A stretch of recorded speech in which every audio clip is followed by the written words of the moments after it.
पर्याय ही तो ऐसी पर्याय है जहां पर व्यक्ति संयम को ग्रहण कर सकता है। क्या? जहां पर व्यक्ति संयम को ग्रहण कर सकता है। अन्य गतियों में व्यक्ति संयम को धारण नहीं कर सकता है। नरक गति की जीव कभी संयम को धारण नहीं कर सकते हैं। त्रियंच जीव कभी संयम को धारण नहीं कर सकते, मात्र अणुव्रतों को ही वो धारण कर सकते हैं। और देव गति के जीव भी संयम को धारण नहीं कर सकते हैं। एकमात्र मनुष्य पर्याय एक ऐसी पर्याय है कि जहां पर व्यक्ति संयम को धारण कर सकता है। आप इस गति से चारों गतियों को प्राप्त कर सकते हैं, क्योंकि आचार्य भगवंत कहते भैया हमें और कोई गति में नहीं जाना है, हमें तो देव गति में जाना है, फिर वहां से आकर हमें मोक्ष को प्राप्त करना है। इसलिए सबसे उत्तम गति मनुष्य गति मानी गई है। और यदि मोक्ष होगा तो कहां से होगा? मनुष्य गति से ही मोक्ष की प्राप्ति होगी।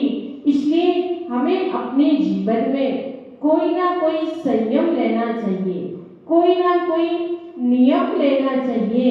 भले आप छोटे छोटे से नियम लो, जैसे एक एक बूंद से घड़ा बन जाता है, भर जाता है, उसी प्रकार से एक एक नियम को लेते हैं तो हम अणुव्रती अथवा महाव्रती बन जाते हैं। बंधु, हम लोगों ने कोई ज्यादा नियम नहीं लिए थे।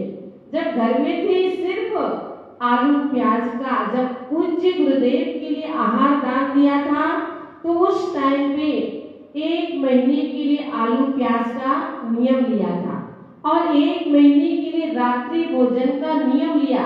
फिर उसके बाद कभी ना आलू प्याज खाए, न कभी रात्रि भोजन किया। और एकमात्र छोटे से नियम से मुझे नहीं पता था कि महाव्रत का रूप धारण कर लेगा। किसका? महाव्रत का धारण कर लेगा। बंधु, हम भी अपने जीवन में छोटे छोटे नियम ले। बहुत सारे लोग ऐसे भी होते हैं कि जो कभी रात में नहीं खाते हैं या आलू प्याज नहीं खाते हैं, पर उनका नियम नहीं होता है। पर ध्यान रखना, आप भले नहीं खाते हो पर आपको पूरे पाप लगेगा, पूरा आपके पाप का बंध होगा। क्यों? क्योंकि आपने संकल्प नहीं लिया है। इसलिए हमें अपने जीवन में कुछ ना कुछ नियम आप लेते रहिए। ऐसे भी लोग 4 महीने ब्रेड बिस्किट नहीं खाएंगे, 4 महीने साबूदाना नहीं खाएंगे, 4 महीने होटल का नहीं खाएंगे, जो भी खाएंगे तो घर का बना हुआ खाएंगे, पिज्जा बर्गर नूडल्स आदि नहीं खाएंगे। तो हम ऐसे छोटे छोटे से भी नियम ले सकते हैं, छोटा छोटा सा भी संयम ले सकते हैं। पर ध्यान रखना, जब भी कोई नियम लो तो अपनी शक्ति के अनुसार लेना चाहिए। कैसे? अपनी शक्ति के अनुसार लेना चाहिए।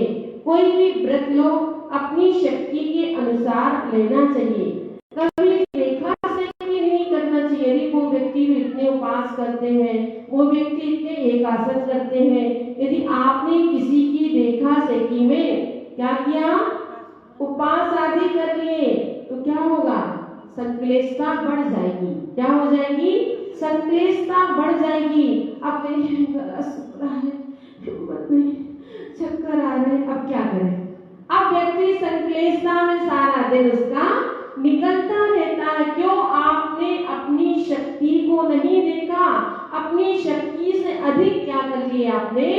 व्रत उपास आदि कर लिए। भैया ये तो अपना अपना वीरांतराय कर्म का क्षयोग सम होता है कि अब देखो हमारी विभक्त श्री माता जी है, इनका ऐसा वीरांतराय कर्म का क्षयोग सम है कि अपन जब से धराई एक आहार एक उपास कर रही है, उनका पूरा 4-6 महीने तक चलेगा।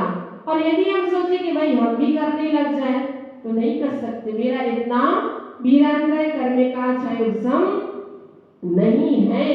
ये तो अपना अपना वीरांत्रय करने का क्षयोपम होता है कि व्यक्ति इतने व्रत उपवास आदि कर लेते हैं, और जिनका नहीं होता है तो और वो करता है तो आचार्य भगवान कहते उसकी संक्लेशता बढ़ जाती है, और जब संक्लेशता होगी तो आदर परिणाम भी व्यक्ति के होने लगते हैं।